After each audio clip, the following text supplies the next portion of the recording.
60대 김모 씨는 몇 년 전 당뇨 진단을 받았습니다. 처음에는 별다른 증상이 없었지만 시간이 지나면서 손발이 저리고 쉽게 피로해지는 증상이 나타났습니다. 특히 아침에 일어나면 몸이 뻐근하고 무겁게 느껴졌고 식사 후에는 졸음이 쏟아지는 일이 잦았습니다. 병원에서는 혈당 조절이 제대로 되지 않아 혈관 건강에도 문제가 생길 수 있다고 했습니다. 김 씨는 의사의 권유로 당뇨약을 복용하기 시작했지만 병원 검진을 받을 때마다 혈당 수치가 쉽게 내려가지 않아 고민이 많았습니다. 의사는 식단 관리를 철저히 해야 한다고 조언했지만 식습관을 바꾸는 것은 쉽지 않았습니다. 김 씨는 평생 흰 쌀밥을 주식으로 먹어왔기 때문에 현미밥으로 바꾸기가 힘들었습니다.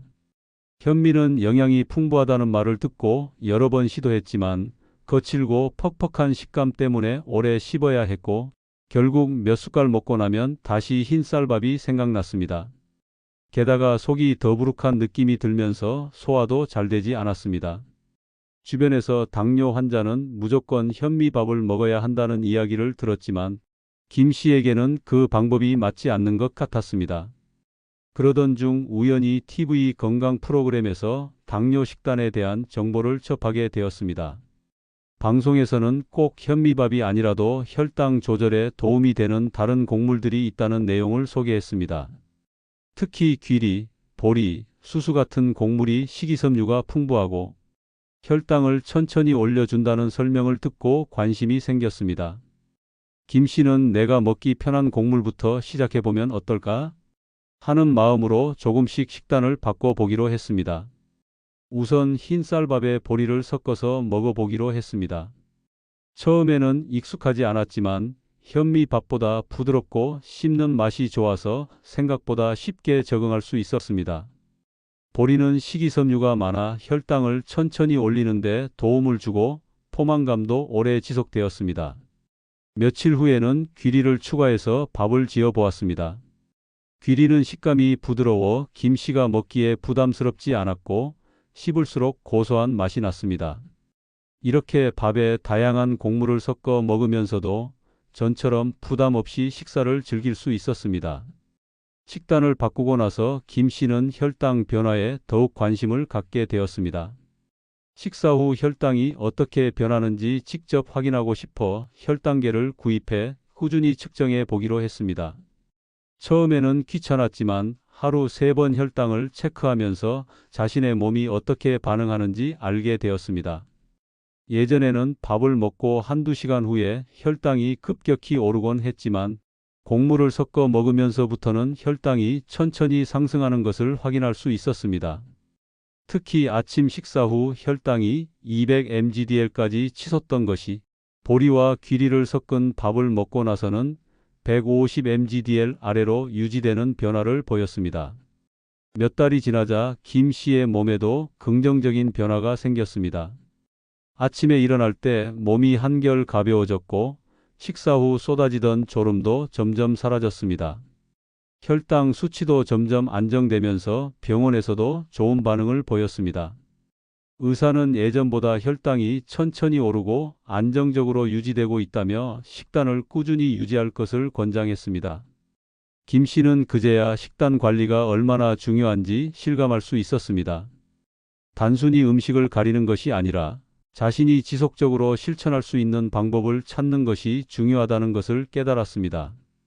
이제 김 씨는 더 이상 당뇨 식단이 어렵다고 생각하지 않습니다. 예전처럼 흰 쌀밥만 고집하지 않고 다양한 곡물을 섞어 먹으며 맛과 건강을 모두 챙기고 있습니다. 가끔 외식을 할 때도 식사 전에 채소를 먼저 먹고 정제된 탄수화물 대신 건강한 곡물을 선택하는 습관이 생겼습니다. 예전에는 당뇨 진단을 받고 불안하고 막막했지만 이제는 내가 내 몸을 관리할 수 있다는 자신감이 생겼습니다. 김 씨의 사례를 보면 혈당 관리는 단순히 약을 먹는 것만으로 해결되는 것이 아니라는 것을 알 수 있습니다. 어떤 식단이든 자신에게 맞는 방법을 찾아 꾸준히 실천하는 것이 중요합니다. 김 씨처럼 본인의 입맛과 생활 패턴에 맞는 곡물을 선택해 식단을 조절한다면 현미밥이 부담스러운 분들도 충분히 혈당을 효과적으로 관리할 수 있습니다. 작은 변화가 쌓이면 큰 결과를 만들 수 있습니다. 여러분도 김씨처럼 조금씩 변화를 시도해 보시면 어떨까요? 혈당을 조절하는 가장 중요한 방법 중 하나는 식단 관리입니다. 많은 사람들이 혈당 조절을 위해 무조건 현미밥을 먹어야 한다고 생각하지만 사실 모든 사람에게 현미밥이 맞는 것은 아닙니다.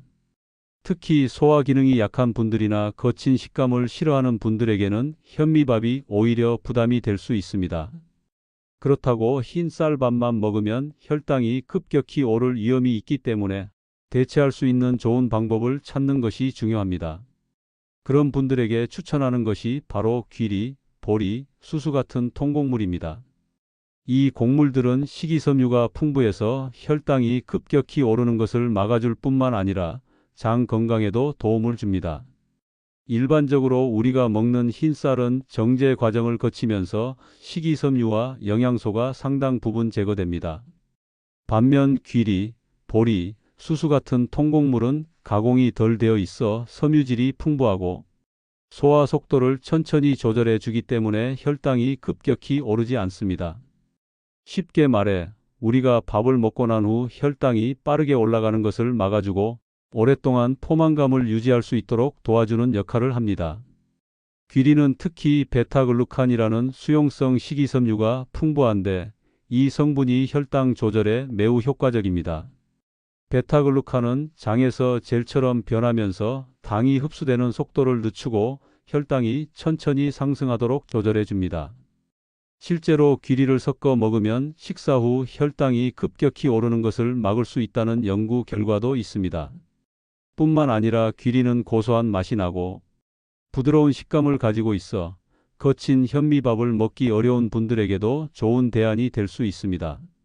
보리는 식이섬유 함량이 매우 높은 곡물 중 하나로 특히 당뇨 관리에 탁월한 효과를 보입니다. 보리에 들어있는 베타글루칸 역시 혈당 조절에 도움을 주며 장 건강을 개선하는 데도 중요한 역할을 합니다. 또한 보리는 쫀득한 식감을 가지고 있어 흰쌀과 섞었을 때 밥맛이 좋고 소화도 비교적 잘 되는 편입니다.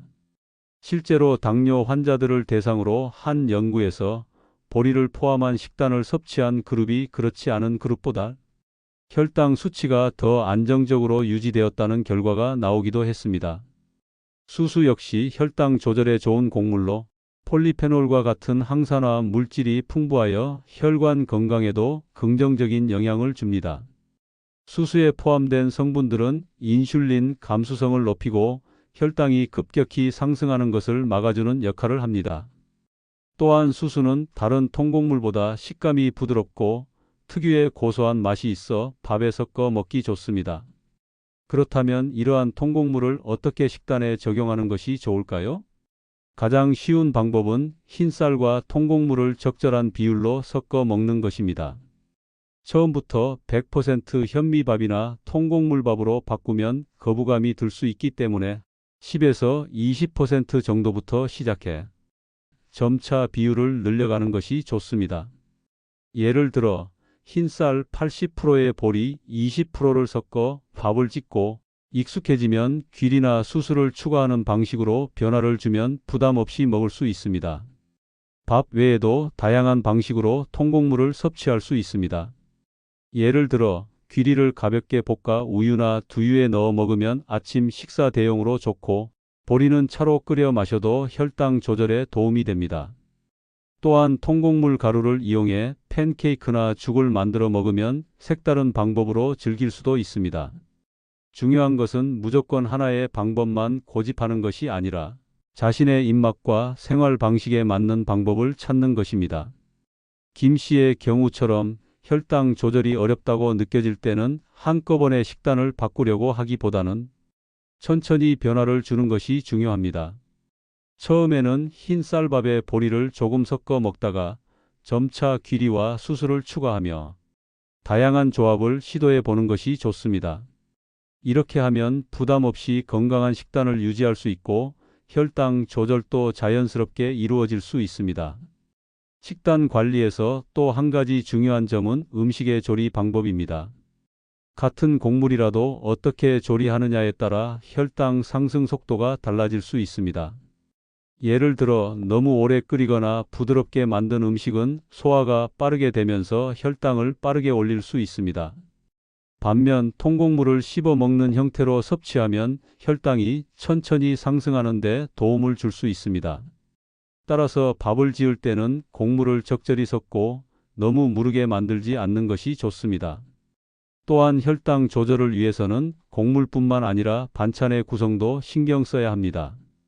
같은 밥을 먹더라도 반찬을 어떻게 구성하느냐에 따라 혈당 반응이 달라질 수 있습니다. 예를 들어 단순 탄수화물 위주의 식사보다는 단백질과 채소를 충분히 섭취하는 것이 중요합니다. 식이섬유가 풍부한 채소를 밥보다 먼저 먹으면 혈당이 급격히 상승하는 것을 막을 수 있고, 단백질을 함께 섭취하면 소화 속도가 조절되면서 혈당이 천천히 오르게 됩니다. 결국 혈당을 조절하는 식단의 핵심은 무조건 특정 음식을 먹는 것이 아니라 자신의 몸에 맞는 균형 잡힌 식습관을 찾는 것입니다. 현미밥이 부담스럽다면 귀리, 보리, 수수 같은 다른 곡물들을 활용해 보세요. 작은 변화가 쌓이면 큰 차이를 만들 수 있습니다. 혈당을 낮추는 가장 확실한 방법은 올바른 생활 습관을 유지하는 것입니다. 많은 사람들이 당뇨를 관리하는 방법으로 약물 복용만을 생각하지만 사실 생활 습관을 개선하지 않으면 혈당 조절이 쉽지 않습니다. 약물은 일시적으로 혈당을 낮출 수 있지만 장기적인 해결책이 되지는 않습니다. 따라서 규칙적인 식사, 올바른 식사 순서, 꾸준한 운동, 충분한 수면 등 건강한 생활 습관을 실천하는 것이 중요합니다. 작은 습관 하나만 바꿔도 혈당 조절에 큰 차이를 만들 수 있습니다. 1. 규칙적인 식사 유지하기. 첫 번째로 중요한 것은 규칙적인 식사 습관을 유지하는 것입니다. 많은 사람들이 바쁜 일상 속에서 아침을 거르거나 식사 시간을 일정하게 지키지 않는 경우가 많습니다. 하지만 식사를 거르면 다음 식사 때 혈당이 급격히 오를 가능성이 높아집니다. 몸은 일정한 에너지를 필요로 하기 때문에 공복 시간이 길어지면 다음 식사에서 탄수화물을 더 많이 흡수하려고 합니다. 그러면 혈당이 갑자기 상승하게 되고 인슐린이 과도하게 분비되면서 혈당 조절이 어려워질 수 있습니다. 또한 한 번에 많은 양을 먹는 것보다 여러 번 나누어 먹는 것이 혈당 조절에 효과적입니다. 하루 3끼를 일정한 시간에 먹되 간식으로 건강한 음식을 추가하면 혈당이 안정적으로 유지됩니다. 예를 들어 아침, 점심, 저녁 식사 사이에 견과류나 저당분, 요거트 같은 건강한 간식을 먹으면 급격한 혈당 상승을 방지할 수 있습니다. 특히 아침을 거르는 경우가 많은데 당뇨 환자나 혈당 조절이 필요한 사람들에게는 아침 식사가 매우 중요합니다. 아침을 거르면 점심을 과식하게 될 가능성이 높아지고 이로 인해 혈당이 급격히 상승할 수 있기 때문입니다. 2. 올바른 식사 순서 지키기. 두 번째로 중요한 것은 식사 순서를 조절하는 것입니다. 많은 사람들이 식사할 때 밥을 가장 먼저 먹습니다. 하지만 밥과 같은 탄수화물을 먼저 섭취하면 혈당이 빠르게 상승하게 됩니다. 따라서 식사 순서를 바꾸는 것만으로도 혈당 조절에 큰 도움을 받을 수 있습니다. 식사를 할 때는 1. 채소, 2. 단백질, 3. 탄수화물 순서로 먹는 것이 좋습니다. 먼저 채소를 충분히 섭취하면 섬유질이 장에서 당의 흡수를 늦추는 역할을 합니다. 이로 인해 혈당이 천천히 오르게 됩니다. 다음으로 단백질을 섭취하면 포만감을 오래 유지할 수 있어 탄수화물의 과식을 막아줍니다. 마지막으로 밥이나 빵 같은 탄수화물을 먹으면 혈당이 급격히 상승하는 것을 방지할 수 있습니다. 또한 밥을 먹을 때 단순한 흰쌀밥보다 통곡물이 포함된 밥을 선택하는 것이 좋습니다. 앞서 이야기한 것처럼 귀리, 보리, 수수 같은 곡물을 섞으면 혈당 상승을 더욱 천천히 조절할 수 있습니다. 국이나 찌개를 먹을 때도 곡물보다는 건더기를 먼저 먹는 것이 좋습니다. 곡물에는 나트륨과 탄수화물이 많아 혈당에 영향을 줄 수 있기 때문입니다. 3. 꾸준한 운동 실천하기. 세 번째로 중요한 것은 꾸준한 운동입니다. 운동은 혈당을 낮추는데 매우 효과적인 방법 중 하나입니다. 운동을 하면 근육이 당을 에너지원으로 사용하기 때문에 혈당이 자연스럽게 내려갑니다. 또한 장기적으로 보면 인슐린 감수성을 높여 당이 몸에서 효율적으로 사용되도록 도와줍니다. 운동을 할 때 가장 쉬운 방법은 식사 후 가벼운 산책을 하는 것입니다. 10분에서 15분 정도만 걸어도 식사 후 급격한 혈당 상승을 막을 수 있습니다. 많은 연구에서 식사 후 걷기가 혈당 조절에 도움이 된다는 결과가 나왔습니다.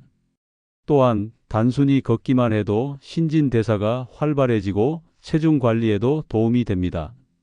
좀 더 적극적으로 운동을 하고 싶다면 근력 운동을 추가하는 것도 좋은 방법입니다.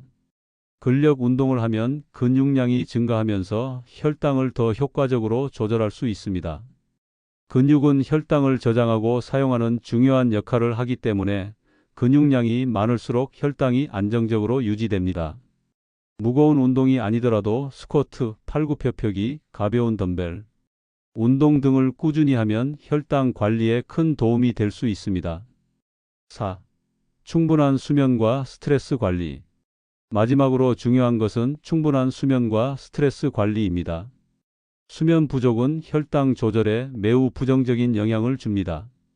잠이 부족하면 우리 몸에서 인슐린의 작용이 제대로 이루어지지 않고 혈당이 쉽게 올라갑니다.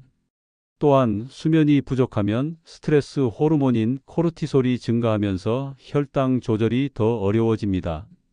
하루에 최소 7시간에서 8시간 정도의 충분한 수면을 취하는 것이 혈당 조절에 도움이 됩니다.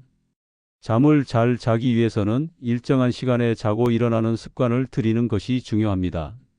또한 자기 전에는 스마트폰이나 TV를 보는 것을 줄이고 따뜻한 차를 마시거나 가벼운 스트레칭을 하면 숙면을 취하는 데 도움이 됩니다. 스트레스 관리도 혈당 조절의 중요한 요소입니다. 스트레스를 받으면 부신에서 코르티솔이라는 호르몬이 분비되는데 이 호르몬은 혈당을 높이는 작용을 합니다. 따라서 스트레스가 많으면 혈당이 쉽게 올라갈 수 있습니다. 명상, 요가, 가벼운 산책, 취미 생활 등을 통해 스트레스를 관리하는 것이 중요합니다. 혈당 조절을 위해서는 단순히 약을 먹는 것뿐만 아니라 생활 습관을 개선하는 것이 필수적입니다. 규칙적인 식사 습관을 유지하고 식사 순서를 조절하며 꾸준한 운동과 충분한 수면을 실천하면 혈당을 효과적으로 관리할 수 있습니다. 김씨처럼 작은 변화부터 시작해 보세요. 처음에는 밥을 먹는 순서를 바꾸는 것부터 실천하고 익숙해지면 운동을 추가해 보세요. 그런 작은 변화들이 쌓이면 혈당 조절이 훨씬 쉬워지고 건강한 삶을 유지할 수 있을 것입니다. 오늘부터 하나씩 실천해 보면서 건강한 하루하루를 만들어 가길 바랍니다. 오늘 영상이 도움이 되셨다면 구독과 좋아요 꼭 한 번씩 부탁드리겠습니다. 감사합니다.